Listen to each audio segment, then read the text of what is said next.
दोस्तों, मेरा नाम है रिया। घर वाले प्यार से रिया ही बुलाते हैं। पूरा नाम रियाना है। अभी अभी 20 की हुई हूँ। लोग कहते हैं मेरी आंखों में कुछ ऐसी चमक है जो सीधे दिल में उतर जाती है। और हाँ, जब मैं हंसती हूँ तो गालों पर वो छोटे छोटे गड्ढे पड़ जाते हैं। सब कहते हैं बद क्यूट लगती हो।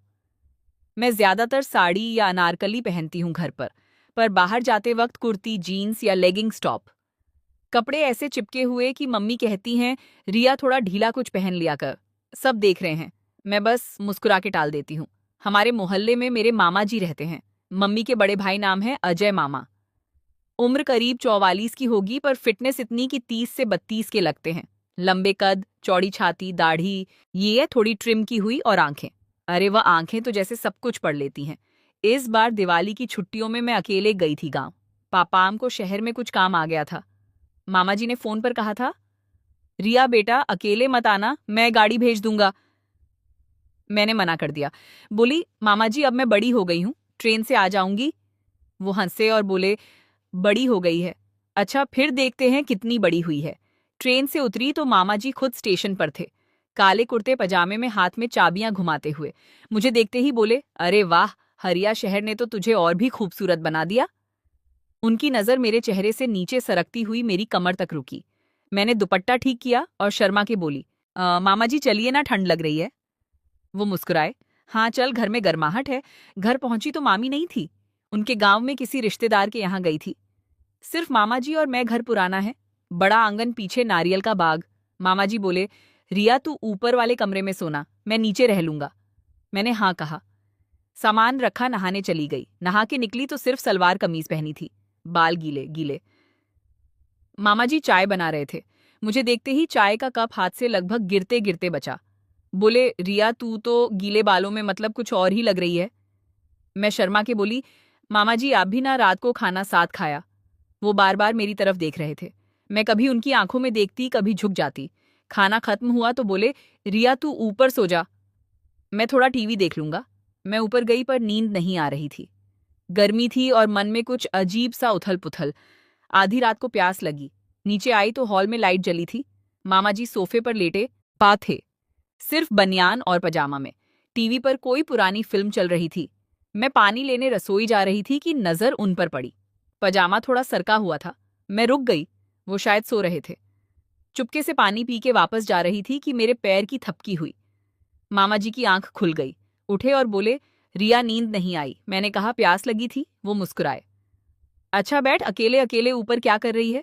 मैं डरते डरते सोफे पर बैठ गई। वो बोले, इतना डर क्यों रही है, मैं कोई भूत हूं क्या। मैं हंस पड़ी। वो पास खिसके बोले, रिया तू बहुत बदल गई है, पहले तो गोद में आकर बैठती थी, अब तो। मैंने कहा मामा जी अब मैं बड़ी हो गई ना। उनकी उंगलियां मेरे बालों में गईं, फिर गाल पर बोले, तेरी त्वचा कितनी नरम है। मैं सांस रोक के बैठी रही। उनकी सांस मेरे कंधे पर लग रही थी। मैंने आंखें बंद कर लीं। लगा बस अब। तभी बाहर सड़क पर कोई गाड़ी गुजरी। हेडलाइट की रोशनी आई। मामा जी एकदम अलग हुए। बोले, शायद कोई आया होगा, मैं देखता हूं। वो बाहर चले गए। मैं सांस ली। दिल जोर जोर से धड़क रहा था। ऊपर भाग आई और बिस्तर में छिप गई। सारी रात नींद नहीं आई। सुबह उठी तो मामा जी नहा चुके थे। मुझे देखते ही बोले, सोई अच्छे। मैंने सर झुका लिया। वो बोले, चल नाश्ता कर, आज तुझे कुछ दिखाना है। नाश्ते के बाद बोले, रिया चल पुराने तालाब के पास, वहां बहुत सुंदर जगह है, बचपन में हम सब वहां खेलते थे। हम निकले। रास्ते में वह मेरे साथ चल रहे थे, कभी कंधे पर हाथ, कभी कमर पर हल्का स्पर्श। मैं चुप थी। तालाब के पास पहुंचे, चारों तरफ हरी भरी घास। एक पेड़ के नीचे बैठ गए।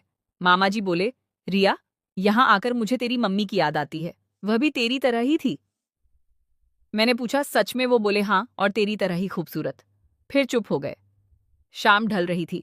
वो बोले, रिया एक बात बताऊं। मैंने हाँ कहा। वो बोले, मुझे तुझसे बहुत प्यार है, बहुत ज्यादा। मैंने कहा, मामा जी मुझे भी आपसे बहुत प्यार है।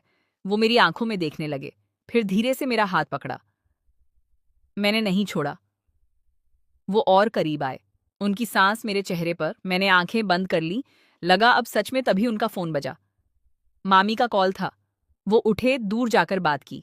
लौटे तो बोले, चल रिया घर चले, मामी कल आ रही हैं। रास्ते में चुप रहे। घर पहुंचते पहुंचते रात हो गई। अगले दिन मामी आ गई, उसके बाद सब नॉर्मल। मैं एक हफ्ता और रुकी। मामा जी अब थोड़े दूर दूर रहने लगे। कभी आंख मिलती तो बस मुस्कुरा देते। फिर मैं शहर लौट आई। आज भी जब मामा जी का फोन आता है, आवाज में वही गर्मी होती है। कहते हैं रिया कब आ रही है? मैं हंस के कहती हूँ जल्दी मामा जी। और मन ही मन सोचती हूँ कि उस दिन तालाब के पास अगर फोन ना आता तो क्या होता। पर सच कहूँ मुझे राहत है कि कुछ नहीं हुआ, क्योंकि मामा जी का प्यार मेरे लिए पिता जैसा है, दोस्त जैसा है। हाँ, कभी कभी थोड़ा कुछ और भी लगता है, पर वो कुछ और कभी हुआ नहीं और शायद कभी होना भी नहीं चाहिए। बस इतनी सी कहानी है मेरी। ना कुछ हुआ, ना होने दिया, पर दिल में एक हल्की सी उलझन आज भी है, शायद हमेशा रहेगी। दोस्तों, कैसी लगी ये कहानी? और भी ऐसी ही कहानियां सुनने के लिए चैनल सब्सक्राइब कर लीजिए।